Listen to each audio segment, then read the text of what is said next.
de este tiempo también. Son mensajes también para nosotros. ¿Sí? ¿Me siguen? Entonces, ¿qué significa esto?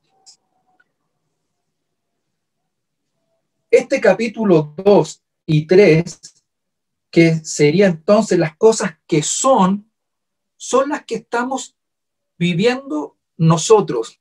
¿Ven ahí la flechita? ¿Sí? Entonces, este capítulo 2 y 3, por decirlo así, las cosas que son, es todo lo que está pasando en este periodo. Es decir, desde que Jesucristo muere en la cruz, luego viene el día de Pentecostés y nace la iglesia. ¿Se acuerdan el capítulo 2 de los Hechos? Cuando ahí nace la iglesia y comienza la expansión del reino. Ahí comienza la era de la iglesia. La era de la iglesia.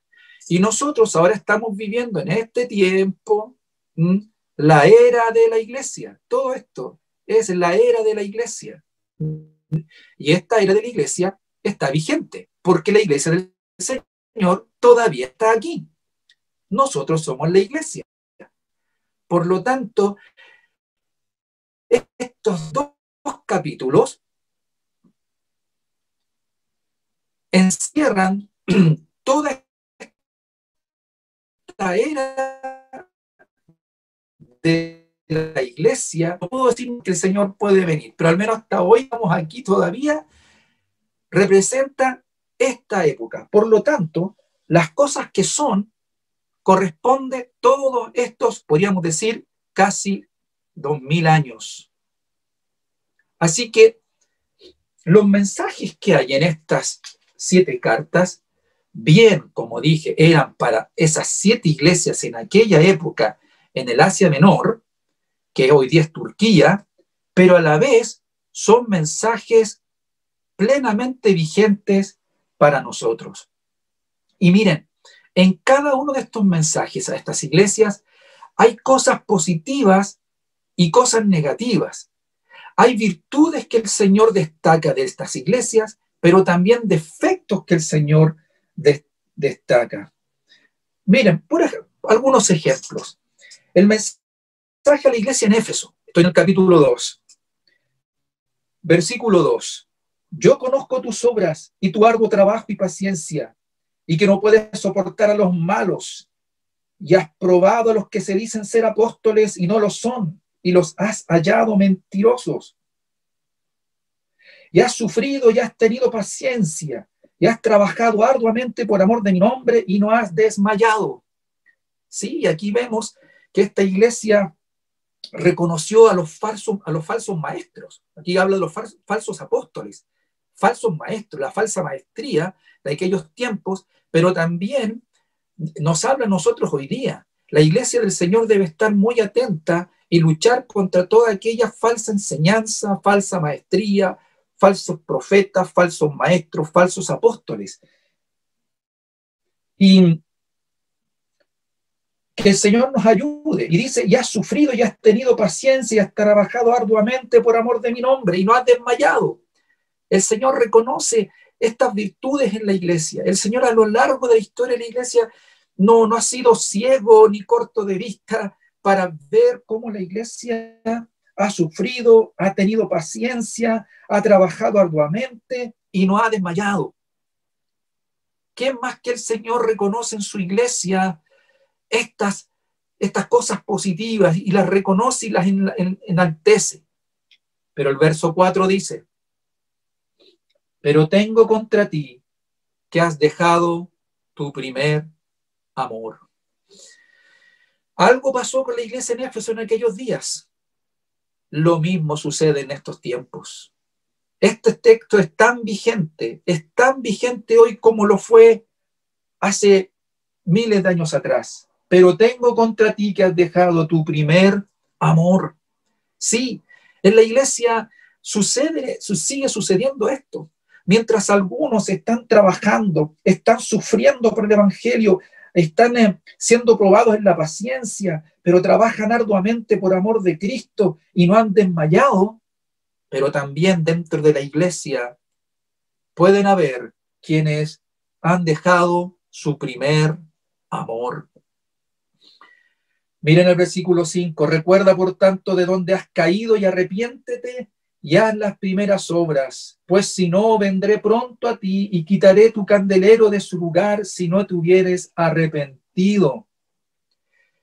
El Señor en estos 2 capítulos llama la atención de la iglesia, llama la atención de sus hijos. Así que, queridos jóvenes, que la palabra nos toque también en este tiempo.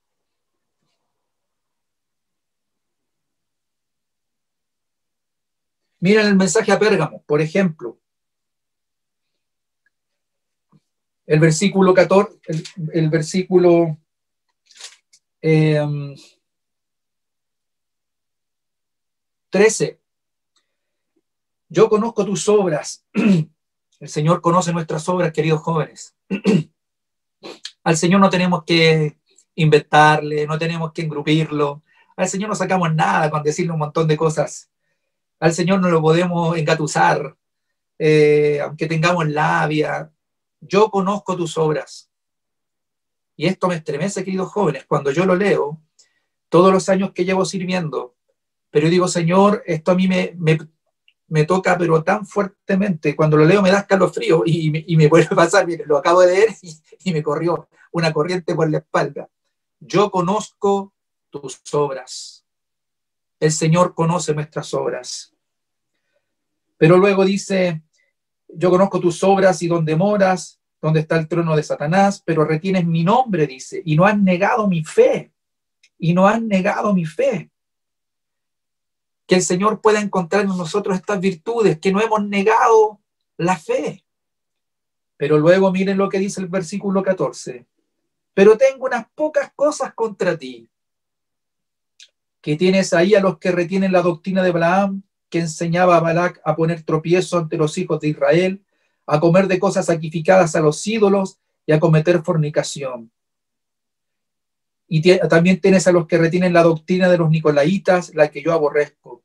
Bueno, aquí está refiriéndose que la iglesia se contaminó del mundo, se contaminó de las malas enseñanzas, se contaminó de falsas doctrinas. Que el Señor nos ayude. Ven que la Biblia de alguna manera muestra las cosas positivas, pero el Señor también es tan claro que nos muestra aquello que no estamos haciendo bien. Miren el mensaje a Tiatira, versículo 19. Yo conozco tus obras y amor y fe y servicio y tu paciencia. Verso 20. Pero tengo unas pocas cosas contra ti. Y dice que toleres a esa mujer Jezabel que se dice profetiza, enseña y seduzca a mis siervos a fornicar y a comer cosas sacrificadas a los ídolos. Y le he dado tiempo para que se arrepienta, pero no quiere arrepentirse de su fornicación, etcétera, etcétera. Aquí vemos entonces las condiciones por las que la iglesia ha pasado. El mensaje a Sardis, el versículo 2, sé vigilante y afirma las otras cosas que están para morir, porque no he hallado tus obras perfectas delante de Dios. ¡Wow!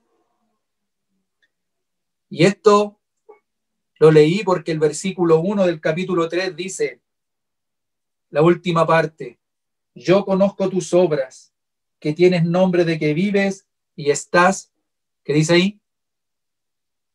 Muerto. Qué fuerte, qué fuerte. Pero esto lo dice el Señor, no lo está diciendo Juan, y lo dice el Señor de toda autoridad, de toda santidad, de toda perfección. ¿Quién más que Él, que es justo, santo y perfecto, puede decirle a su iglesia, porque es el dueño de la iglesia, ¿quién más que Él puede decirnos esto con autoridad? Y debemos ser humildes en bajar la cabeza, porque cuando es Dios quien lo dice, cuando es Jesucristo quien lo dice, entonces debemos ser humildes. Una vez más dice, yo conozco tus obras. No me las tienes que contar, nadie las puede inventar. Yo conozco tus obras. Y miren, cuando aquí dice tus obras, no tenemos por qué pensar que son gigantescas obras. No, si lo importante aquí no es que las obras sean muchas o pocas, sino que obras justas, obras dignas de la fe, obras dignas de la fe que profesamos. El Señor no nos pide grandes obras, no nos pide cantidad, sino legitimidad de nuestras obras, obras de justicia. Sé vigilante y afirma las otras cosas que están para morir, porque no he hallado tus obras perfectas delante de Dios. Acuérdate pues de lo que has recibido y oído y guárdalo y arrepiéntete. Pues si no velas, vendré sobre ti como ladrón y no sabrás a qué hora vendré sobre ti. Pero me encanta el versículo 4. Pero tienes unas pocas personas en Sardis que no han manchado sus vestiduras y andarán conmigo en vestiduras blancas porque son dignas. Pero tienes unas pocas personas que no han manchado sus vestiduras. Que el Señor nos ayude, queridos jóvenes, a ser de aquellos. El mensaje a Filadelfia, verso 8. Yo conozco tus obras, he aquí he puesto delante de ti una puerta abierta, la cual nadie puede cerrar, porque aunque tienes poca fuerza, has guardado mi palabra y no has negado mi nombre. Versículo 10. Por cuanto has guardado la palabra de mi paciencia, yo también te guardaré de la hora de la prueba que ha de venir sobre el mundo entero, para probar a los que moran sobre la tierra.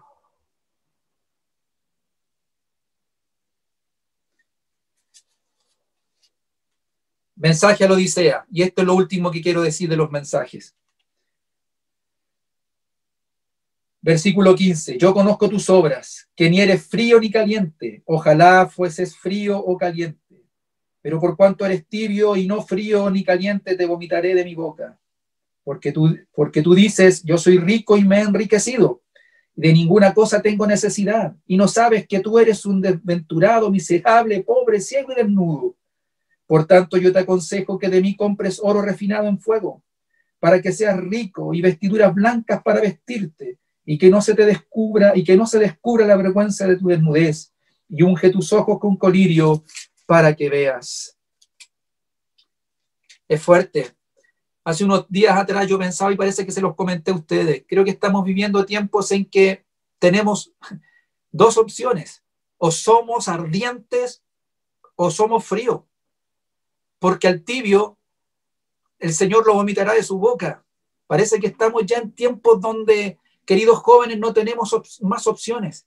Tenemos que ser radicales, tenemos que ser irreversibles. ¿Cómo estuvo esa? Tenemos que ser así. Estamos viviendo tiempos donde no podemos transar, donde no podemos especular, donde no podemos ser tibios. Lo peor que puede pasar en estos tiempos es ser una iglesia tibia, ni fu ni fa, tibia, ni para un lado ni para el otro, que no tiene convicción, que no tiene una decisión radical, que no tiene una postura. Queridos jóvenes, estamos viviendo los tiempos donde la iglesia, donde tú y yo debemos tener la postura correcta, el lugar. Lo peor que nos puede pasar es estar en este último tiempo pasando por la ambigüedad, la tibieza, donde somos o no somos. Parece que un día sí y otro día no. Creo que son los tiempos donde debemos ser radicales, ¿sí? Pero me gusta cuando termina el versículo, o sea, el verso 19, y esto es lo último que leo. Yo reprendo y castigo a todos los que amo. Yo reprendo y castigo a todos los que amo. Queridos jóvenes, cuando el Señor nos llama la atención, es porque nos ama. Es porque nos ama, no es otra cosa. Esto es su amor, absoluto amor, grande amor. Yo reprendo y castigo a todos los que amo. Sé pues celoso y arrepiéntete. He aquí yo estoy a la puerta y llamo. Si alguno oye mi voz y abre la puerta, entraré a él y cenaré con él y él conmigo. Bien, como dije, estas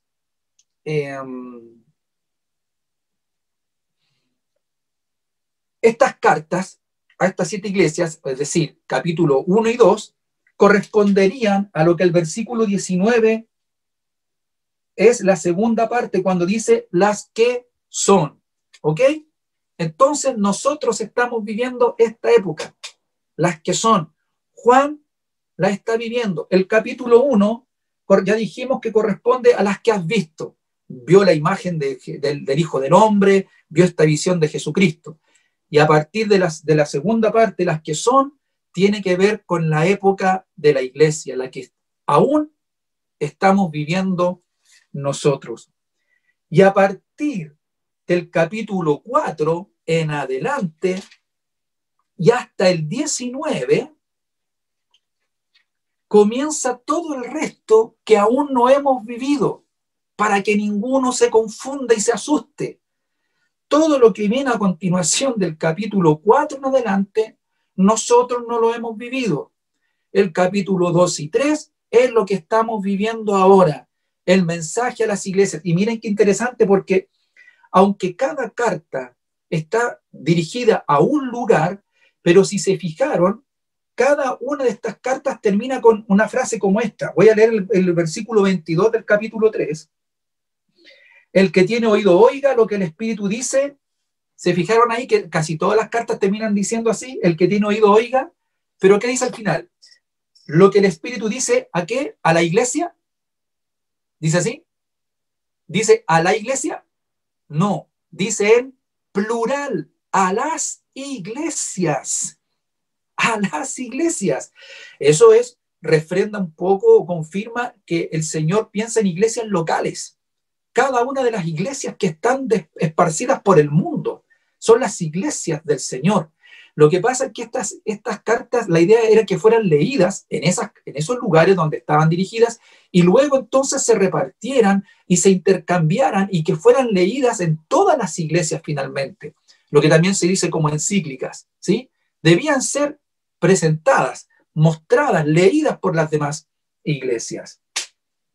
Bien, entonces, y a partir del capítulo 4 ahora, todo esto está por suceder. Nada de lo que viene a continuación ha sucedido. Y del capítulo 4 hasta en adelante, hasta el 19, por lo menos, es lo que habla del periodo de la gran tribulación. Aquí entramos a la gran tribulación. Y esta gran parte, que es casi todo lo que falta de Apocalipsis, tiene directa relación con la profecía de Daniel, que yo les hablé del capítulo 9, cuando habla de las 70 semanas. Vamos a Daniel capítulo 9, acompáñenme ahí. Voy a insistir en que vean los estudios bíblicos de Samuel Gustafson, que él ha estado hablando de las 70 semanas, y así yo me evito tener que hablar de eso ahora, porque eso está ahí, así que lo pueden leer. Y es asombroso la exactitud con lo que esas 70 semanas representan, significan y cómo se han cumplido, pero con una exactitud impresionante. Daniel capítulo 9, desde el versículo 20 en adelante, habla de la profecía de las 70 semanas. Y voy a leer algunos versículos solamente.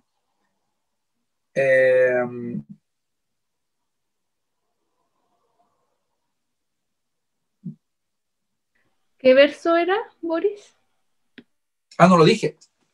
Perdón, capítulo Sí, 9. lo dijiste, pero no alcancé. Estaba buscando el Ya, capítulo. desde el versículo 20 en adelante, 20. desde el versículo 20 de Daniel 9, empieza a hablar de esta profecía de las 70 semanas.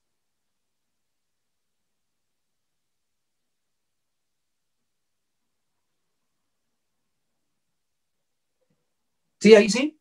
Ya.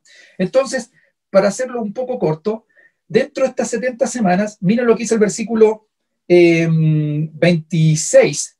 Y después de las 62 semanas, se quitará la vida al Mesías, mas no por sí. Y eso, según nuestra línea de tiempo, pasó aquí, por donde tengo la cruz. Aquí se cumple la semana 62 profética. Y fíjense que Daniel profetizó cuando todavía, ¿cierto?, en años donde todavía estaban lidiando con el exilio. Entonces, es tan impresionante la cantidad de años que han pasado hasta cuando dice en las 62 semanas se quitará la vida al Mesías. Y eso corresponde a cuando Jesucristo vino en su primera venida y murió en la cruz por nosotros. Y se le quitará la vida al Mesías, mas no por sí. Y el pueblo de un príncipe, y ojo con esto, y el pueblo de un príncipe que ha de venir destruirá la ciudad y el santuario, y su fin será con inundación, y hasta el fin de la guerra durarán las devastaciones. Y por otra semana confirmará el pacto con muchos. Bien, de aquí en adelante comienza la última semana. La última semana. Y esta última semana, ¿cierto?, de 7 años, recuerden que 7 es un número, es un número simbólico también en la Escritura. Entonces, esta última semana de la profecía de Daniel es lo que corresponde a la gran tribulación, y es lo que encontramos en Apocalipsis del 4 para adelante. ¿Sí? El capítulo 4 de Apocalipsis. Vuelvo ahí. Solo un texto. Apocalipsis 4:1 dice: después de esto, miré, y he aquí una puerta abierta en el cielo, y la primera voz que oí, como de trompeta, hablando conmigo, o sea, ¿quién era el que tenía la voz como de trompeta? El Señor. Como de trompeta, hablando conmigo, dijo: sube acá, y yo te mostraré las cosas que sucederán después de estas. Esa frase es clave, subrayenla, márquenla, ráyenla. Y yo te mostraré las cosas que sucederán después de estas.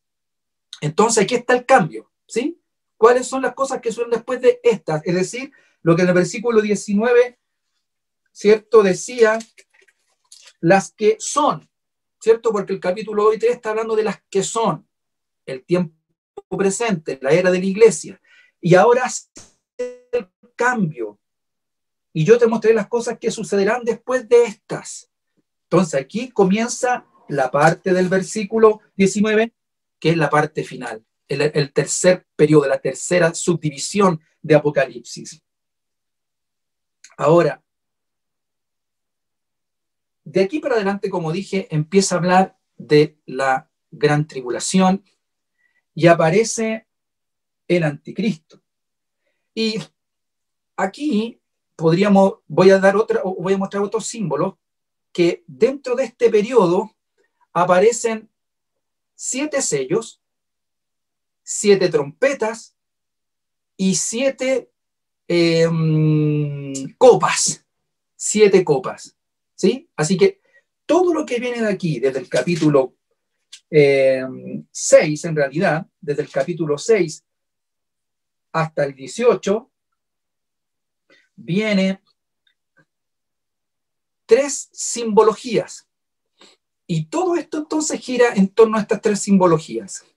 Los 7 sellos, las 7 trompetas y las 7 copas.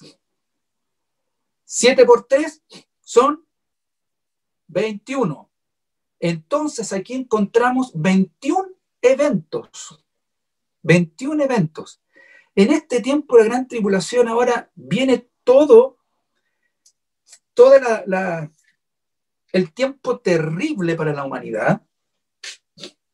Y solo como ejemplo voy a leer el capítulo 6, el versículo 1 y 2. Acompáñame a Apocalipsis 6, 1 y 2. Vi cuando el Cordero abrió uno de los sellos. A ver, paréntesis. El capítulo 4 y 5, lo que Juan aquí ve es la adoración celestial. Él ve al Señor entonces, y en el versículo 3, por ejemplo, el capítulo 4, acompáñame un poquito ahí, 4 y versículo 3, y el aspecto del que estaba sentado en un trono, dice, era semejante a piedra de jaspe y de cornalina, y había alrededor del trono un arco iris semejante en aspecto a la esmeralda. Está hablando, ¿cierto?, del Señor que está sentado en un trono. Verso 4. Y alrededor del trono había 24 tronos, y vi sentados en los tronos a 24 ancianos vestidos de ropas blancas con coronas de oro en sus cabezas. Se cree que estos son los que han salido en el arrebatamiento. Los 24 ancianos, muchos eruditos, y es la línea que nosotros creemos, se refiere a la iglesia. ¿Y quiénes componen estos 24? Aparece después al final de Apocalipsis 12 cimientos, y que son los 12 hijos de Jacob, ¿sí? O las 12 tribus de Israel. Ahí tenemos la mitad. Y los otros 12 serían, ¿cierto?, los apóstoles. Entonces, estos 24 está compuesto por los 12 apóstoles y los 12 patriarcas, ¿sí?, por decirlo así, o los hijos de Jacob, o las tribus. Y ellos representan entonces la iglesia del Señor. Está compuesta por judíos convertidos y cristianos convertidos, ¿sí? Entonces aquí está viendo un espectáculo extraordinario. Y aquí están entonces estos sentados vestidos de ropas blancas con coronas de oro en sus cabezas, en el versículo 4. Y entonces dice que en el capítulo 5, dice, versículo 1, y vi en la mano derecha del que estaba sentado en el trono un libro escrito por dentro y por fuera, sellado con 7 sellos. Y vi un ángel fuerte que pregonaba a gran voz, ¿quién es digno de abrir el libro y desatar sus sellos? Y ninguno, ni en el cielo, ni en la tierra, ni debajo de la tierra, podía abrir el libro ni aún mirarlo. Y lloraba yo mucho, dice Juan, porque no se había hallado a ninguno digno de abrir el libro, ni de leerlo, ni de mirarlo. Y uno de los ancianos me dijo, no llores, he aquí que el león de la tribu de Judá, la raíz de David, ha vencido para abrir el libro y desatar sus 7 sellos. ¿Quién es el león de la tribu de Judá? Jesucristo. Jesucristo. ¿Quién es la raíz de David? Jesucristo. ¿Quién es el que ha vencido? Jesucristo. Y este es el que abre los libros y desata sus 7 sellos. Y aquí empiezan las calamidades, ¿sí? Pero esto es la obra de Jesús. Llego entonces al capítulo 6. Verso 1. Vi cuando el Cordero abrió uno de los sellos y oí a uno de los 4 seres vivientes decir con voz de trueno, ven y mira. Y miré, y he aquí un caballo blanco, y el que lo montaba tenía un arco, y le fue dada una corona, y salió venciendo y para vencer. ¿Quién será el que va sobre este caballo blanco? Y con un arco en su mano. ¿Quién será el que va en este caballo blanco? Ya. Que levanten la mano los que creen que es Jesucristo. Que levanten la mano los que creen que es el anticristo. Ya. No se atreven, taller. Este es el anticristo. Tienen que saber que en la Biblia se menciona, y esto es lo que ha traído a veces confusión, porque toda vez que creemos que aparece el caballo blanco de Napoleón, ¿se acuerdan ese chiste cuando chicos? ¿No de qué color era el caballo blanco de Napoleón? Verde. En la Biblia aparece 2 veces un caballo blanco, y uno es en el que viene el anticristo. Recuerden que él siempre copia, él es imitación de todo lo que Cristo hace, pero de manera negativa. Entonces, ¿dónde es que aparece Jesucristo en su caballo? Vamos al final de Apocalipsis. No me quería adelantar, pero por si esta es la última vez y el Señor viene mañana, por último, miren el capítulo 19. El capítulo 19, para que lo tengan claro, queridos jóvenes, el capítulo 19 habla de la segunda venida, ¿sí? Así que hasta aquí, todo lo que hemos leído del versículo 6 para adelante es lo que comprende el periodo de la gran tribulación, donde, cierto, suceden estos eventos de los 7 sellos, las 7 trompetas y las 7 copas. Apocalipsis 19, versículo 11. Miren, aquí habla también en el capítulo 19 la cena de la boda del Cordero. Después vamos a hablar de las bodas del Cordero. Pero miren el versículo 11. Entonces vi el cielo abierto y he aquí un caballo blanco. Otra vez, pero este es otro. Y el que lo montaba se llamaba Fiel y Verdadero. Y esas expresiones corresponden a Jesús. Recuerden que Él es el fiel, Él es el verdadero. Y con justicia juzga y pelea. Sus ojos eran como llama de fuego. Eso mismo leíamos en el primer capítulo, que decíamos que sus ojos eran como llama de fuego. Y había en su cabeza muchas diademas, y tenía un nombre escrito que ninguno conocía sino él mismo. Estaba vestido de una ropa teñida en sangre. ¿Por qué? Porque él dio su vida por nosotros, y su nombre es el Verbo de Dios. Ahí está la clave. ¿Cómo comienza hablando Juan en su evangelio? En el principio era el verbo es la palabra. ¿Cómo se presentó Jesucristo ante él? Yo soy el alfa y la omega, yo soy la palabra, soy toda la palabra. Y aquí dice, él es el verbo de Dios. Y los ejércitos celestiales vestidos de lino finísimo, blanco y limpio le seguían en caballos blancos. Bueno, después nos vamos a pegar una volada con esa. Y ahí es cuando el Señor viene, ¿cierto? Con todo el portento para la parte final. Entonces, cuando volvemos a Apocalipsis 6, ¿les quedó esto claro entonces, al menos, por hoy día? ¿Sí?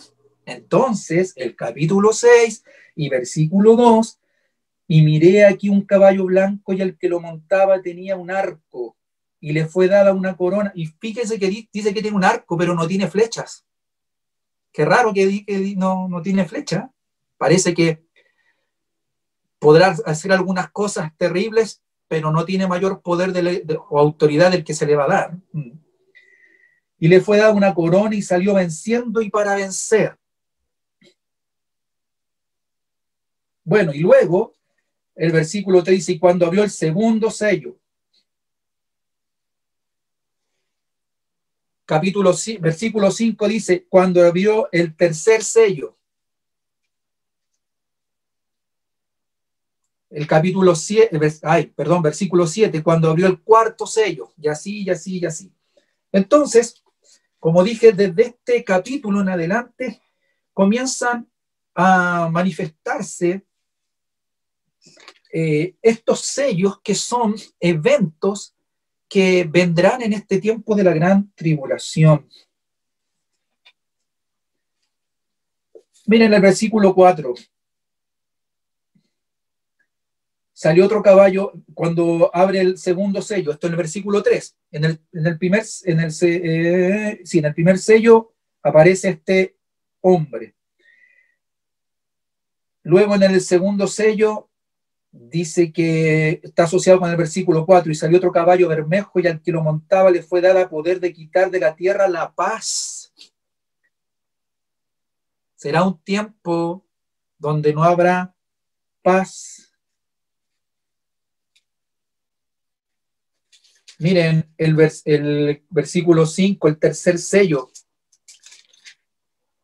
Cuando vio el tercer sello, oí al tercer ser viviente que decía, ven y mira, y miré aquí un caballo negro, y al que lo montaba tenía una balanza en la mano. Y una voz de en medio de los 4 seres vivientes que decía, 2 libras de trigo por un denario, y 6 libras de cebada por un denario, pero no dañes el aceite ni el vino. ¿Qué representa este sello? La hambruna, la escasez que vendrá, la falta de alimentos. 2 libras de trigo por un denario. 2 libras de trigo es aproximadamente 1 kilo, lo que diríamos ahora. En aquellos tiempos era el tipo de medida. Entonces, y un denario, estamos hablando de muy cerca al sueldo mínimo que nosotros tenemos en nuestro país. Entonces habla de pobreza. Entonces, 1 kilo de harina costará muy caro, muy caro.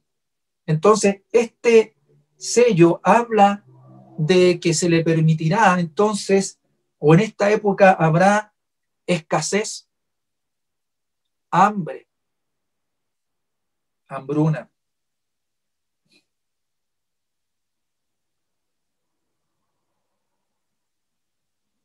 Versículo 7, cuando abrió el cuarto sello, oí la voz del cuarto ser viviente que decía, ven y mira. Miré y aquí un caballo amarillo y el que lo montaba tenía por nombre Muerte. Y el Hades le seguía y le fue dada potestad sobre la cuarta parte de la tierra para matar con espada, con hambre, con mortandad y con las fieras de la tierra. Fíjense. Mire, por eso aquí hay cosas que no son tan importantes como dice, y un caballo amarillo. No tiene mayor importancia porque el caballo era amarillo. Ahí está una simbología que no es urgente entender, pero sí, ¿qué es lo que hará? Y ahí dice que se le da potestad sobre la cuarta parte de la tierra para matar con espada, con hambre, con mortandad y con las fieras de la tierra.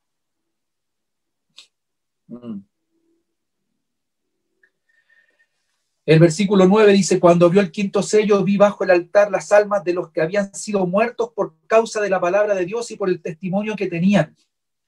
Y clamaban a gran voz diciendo, ¿hasta cuándo, Señor santo y verdadero, no juzgas y vengas nuestra sangre en los que moran en la tierra? Y se les dieron vestiduras blancas y se les dijo que descansasen todavía un poco de tiempo, hasta que se completara el número de sus consiervos y sus hermanos que también habían de ser muertos como ellos. Aquí también hay distintas lecturas. Por ejemplo, hay quienes creen entonces que a esto se refiere a aquellos que en el tiempo de la gran tribulación lucharán por sus vidas. ¿Se acuerdan que hace unas clases atrás alguien me preguntó si gente se iba a salvar en esta época?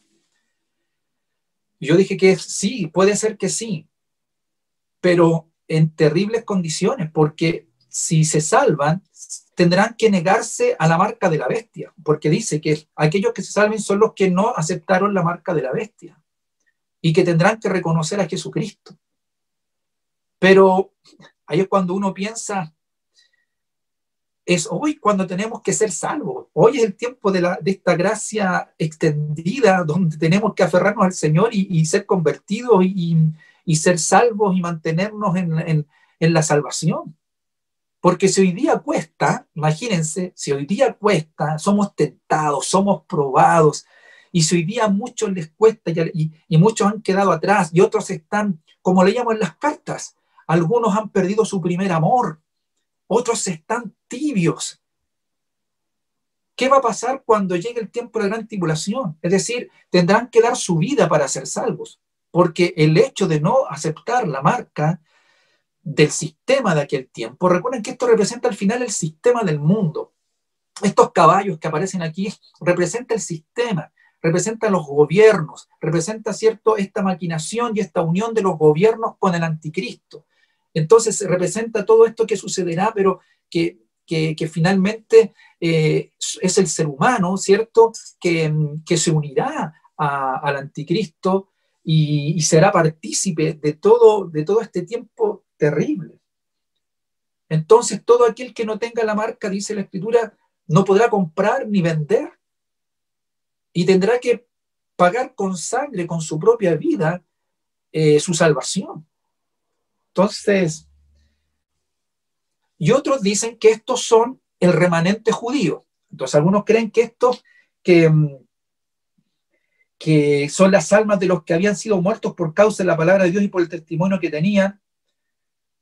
Como dije, algunos creen que son aquellos que se pueden convertir todavía en ese periodo, y después otros dicen que este es el remanente de judíos que reconocerán a Cristo, ¿sí?, y que irán contra el sistema y que no aceptarán, ¿cierto?, toda esta opresión maligna. Por eso dice, y claman, versículo 10, y clamaban a gran voz diciendo, ¿hasta cuándo, Señor santo y verdadero, no juzgas y vengan nuestra sangre los que moran en la tierra? Y se les dieron vestiduras blancas y se les dijo que descansasen todavía un poco de tiempo hasta que se completara el número de sus consiervos y sus hermanos que también habían de ser muertos como ellos. Mártires. Muchos quizás se van a salvar, pero bajo el martirio. Tendrán que dar su vida. Que el Señor nos ayude, queridos jóvenes. Bien, estos son solo, como dije, pinceladas para que veamos lo que está sucediendo. Pero a partir de en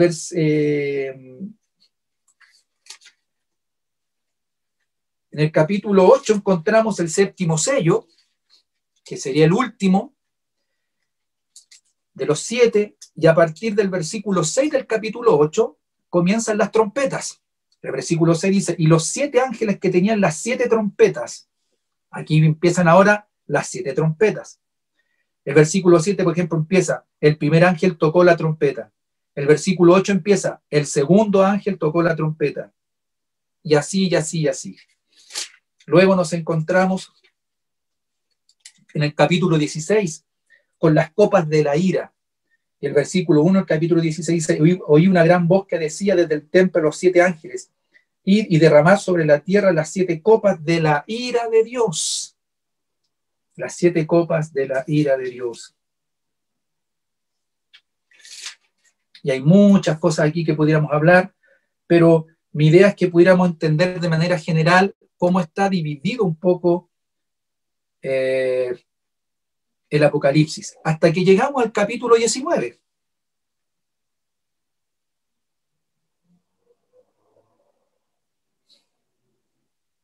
Lo voy a leer, ¿eh?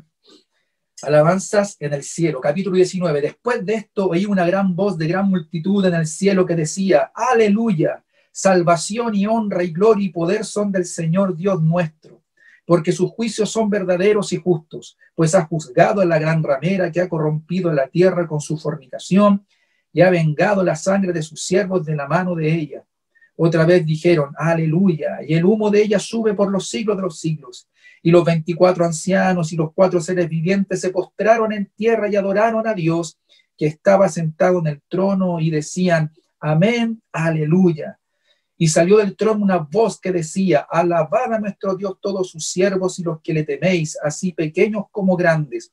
Y oí como la voz de una gran multitud, como el estruendo de muchas aguas, y como la voz de grandes truenos que decía, aleluya, porque el Señor nuestro Dios todopoderoso reina.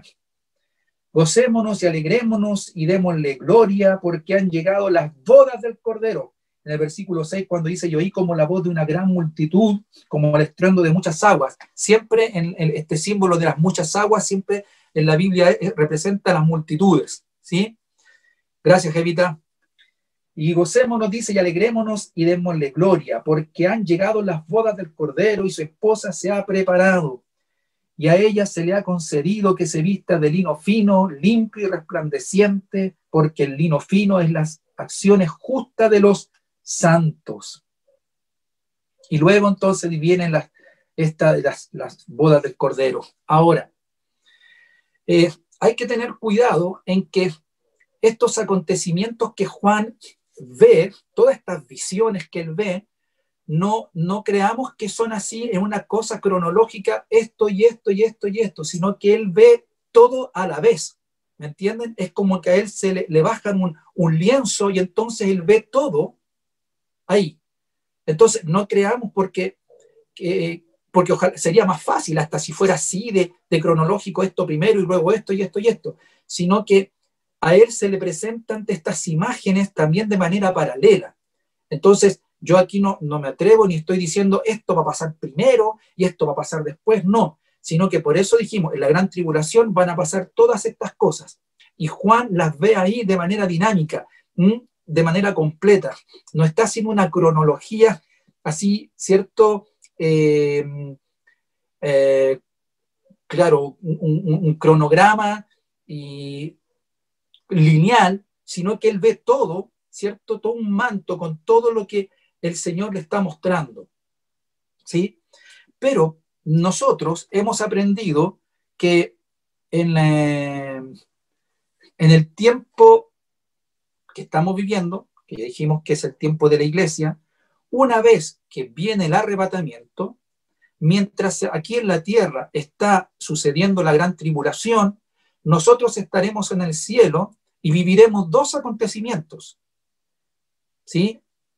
El tribunal de Cristo y las bodas del Cordero. O sea, nosotros estaremos en un tiempo glorioso con el Señor. Y luego vendrá su segunda venida, ¿cierto? O la parte final de su segunda venida.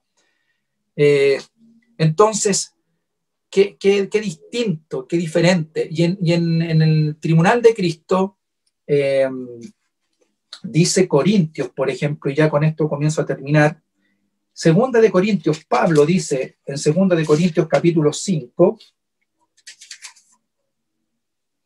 y versículo 10, Segunda de Corintios 5:10, dice, porque es necesario que todos nosotros comparezcamos ante el tribunal de Cristo, para que cada uno reciba según lo que haya hecho mientras estaba en el cuerpo, sea bueno o sea malo. ¿Sí? Ya hemos explicado antes, pero es bueno decirlo, en este tribunal de Cristo no es para salvación o perdición. No, todos los que han entrado al reino de los cielos, todos los que han entrado al cielo, es porque fueron hallados dignos, es porque sus vestiduras estaban blancas, son salvos. Entonces este tribunal de Cristo no es para condenación o salvación, sino para, como dice acá, para dar a cada uno, o para que cada uno reciba según lo que haya hecho. Tiene que ver con nuestras obras. Y en este contexto también viviremos las bodas del Cordero.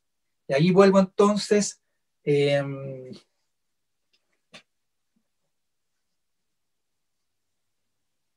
ver, 1 Corintios 4. Voy a leer ese versículo también. 1 Corintios 4.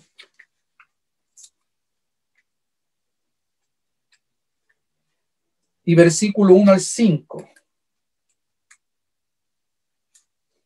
Para que vean cómo estaba muy incorporado en la vida y en los escritos de los apóstoles y de Pablo, en la inminente venida del Señor, el encuentro con Él. Y en 1 Corintios 4, 1 al 5 dice, así pues, tengan los hombres por servidores de Cristo y administradores de los misterios de Dios. Ahora bien, se requiere de los administradores que cada uno sea hallado fiel. Yo en muy poco tengo el ser juzgado por vosotros o por tribunal humano, y ni aun yo me juzgo a mí mismo, porque aunque de nada tengo mala conciencia, no por eso soy justificado, pero el que me juzga es el Señor. Así que no juzguéis nada antes de tiempo hasta que venga el Señor. ¿Ven? Ahí está. Todos estaban convencidos de la inminente segunda venida del Señor. Así que no juzguéis nada antes de tiempo hasta que venga el Señor, el cual aclarará también lo oculto de las tinieblas y manifestará las intenciones de los corazones, y entonces cada uno recibirá su alabanza de Dios. Y luego en 2 Corintios, como acabamos de leer. Y entonces vuelvo a Apocalipsis 19 y el versículo 9 dice, y el ángel me dijo, escribe, bienaventurados los que son llamados a la cena de las bodas del Cordero. Y me dijo, estas son palabras verdaderas de Dios. Yo me postré a sus pies para adorarle, y él me dijo, mira, no lo hagas, yo soy consiervo tuyo y de tus hermanos que retienen el testimonio de Jesús. Adora a Dios, porque el testimonio de Jesús es el espíritu de la profecía. Versículo 11. Entonces vi el cielo abierto, y aquí un caballo blanco, y el que lo montaba se llamaba Fiel y Verdadero, y con justicia juzga y pelea. Sus ojos eran como llama de fuego, y había en su cabeza muchas diademas, y tenía un nombre escrito que ninguno conocía sino él mismo. Estaba vestido de una ropa teñida en sangre, y su nombre es el Verbo de Dios. Y los ejércitos celestiales, vestidos de lino finísimo, blanco y limpio, le seguían en caballos blancos. De su boca sale una espada aguda para herir con ella las naciones, y él las regirá con vara de hierro, y él pisa el lagar del vino del furor y de la ira del Dios Todopoderoso. Y en su vestidura y en su muslo tiene tiene escrito este nombre, Rey de Reyes y Señor de Señores. Por eso no debemos confundirnos. Este sí que es el Señor. Y vi a un ángel que estaba en pie en el sol, y clamó a gran voz diciendo a todas las aves que vuelan en medio del cielo: venid y congregaos a la gran cena de Dios, para que comáis carne de reyes y de capitanes, y carnes de fuertes, carnes de caballos y de sus jinetes, y carnes de todo, libres y esclavos, pequeños y grandes. Y vi a la bestia, a los reyes de la tierra y a sus ejércitos reunidos para guerrear contra el que montaba el caballo y contra su ejército. Recuerden que las naciones se unirán cuando Jesucristo vuelva en su segunda venida, ¿sí? Cuando ya esto es el día del juicio del Señor, cuando Él venga, entonces las naciones se unirán para pelear contra Él, como dice, para guerrear contra Él. Versículo 20, y la bestia fue apresada, y con ella el falso profeta, que había hecho delante de ella las señales con las cuales había engañado a los que recibieron la marca de la bestia y habían adorado su imagen. Estos dos fueron lanzados vivos dentro de un lago de fuego que arde con azufre. Y los demás fueron muertos con la espada que salía de la boca del que montaba el caballo, y todas las aves se saciaron de las carnes de ellos. ¡Wow! Esto es tremendo. Esto realmente es tremendo de digerir, difícil de digerir. Pero esto está hablando para que nos hagamos de la idea. Como dije, esto no es otra cosa, o lo que primero debemos entender, la gran diferencia entre el Jesús que vino en su primera venida, tan humilde, tan sencillo, y vino para que lo golpearan, para que lo maltrataran, para que lo ultrajaran, como dijimos, para dar su vida, para morir en la cruz. Pero este otro es que es el mismo Jesús, pero que ahora viene con tanto poder, con tanta autoridad, viene con tanta sublimidad, viene con tanto derroche de poder, que cuando venga entonces vencerá a todos sus enemigos, vencerá a las naciones que pelearán contra él, vencerá, ¿cierto?, al falso profeta, a la bestia, y serán echados, ¿cierto?, a este lago de fuego que arde con azufre. Es decir, el Señor vendrá victorioso y vencedor. Es totalmente distinto al que vino la primera vez. Este no dejará que le pongan un pelo encima. Nadie podrá, nadie podrá. Y luego viene el capítulo 20 con el milenio. Los 1000 años. Los 1000 años donde el Señor impondrá su justicia, un gobierno justo. Y solo para que después ustedes sigan leyéndolo.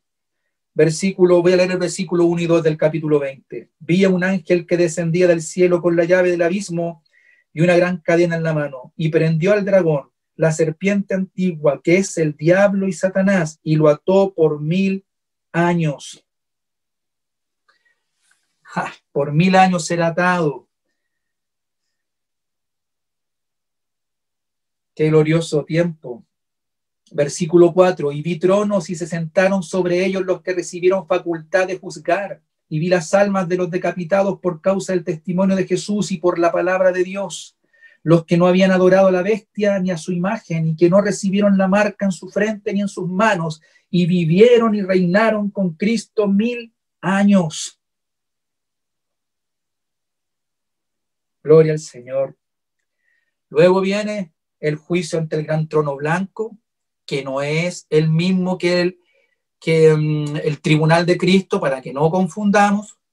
Y en este juicio, el gran trono blanco, comparecerán ante Dios todos los seres humanos, de todas las épocas, de todas las edades. Ahí resucitarán los muertos incluso, y todos pasarán por este juicio del trono blanco.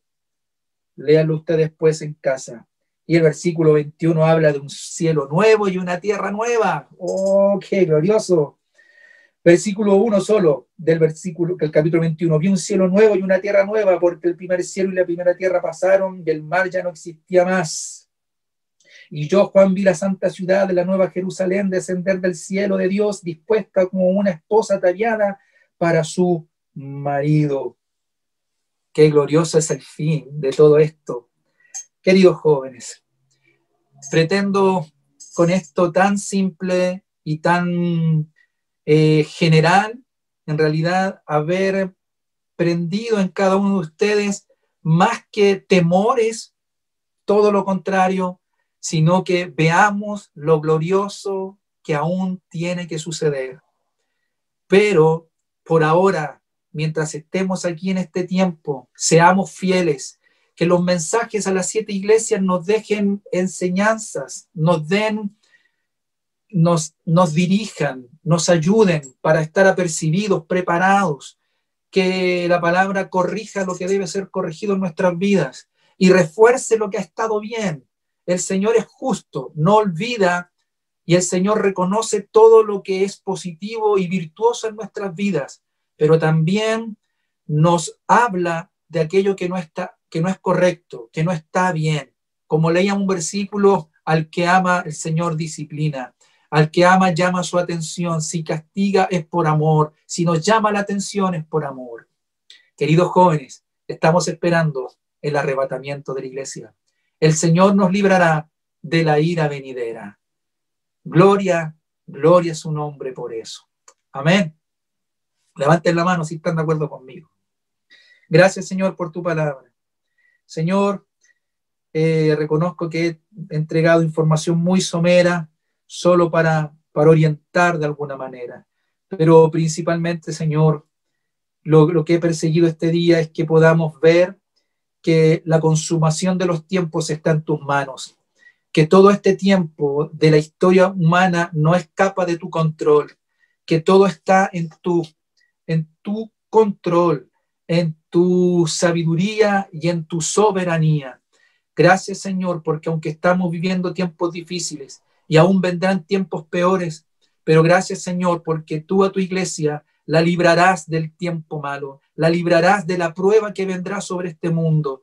Señor, si estamos viviendo principios de dolores, no lo sé, pero si nos ha tocado vivir principios de dolores, ayúdanos, Señor, a sostenernos fieles a ti. Ayúdanos, Señor, a ser ardientes.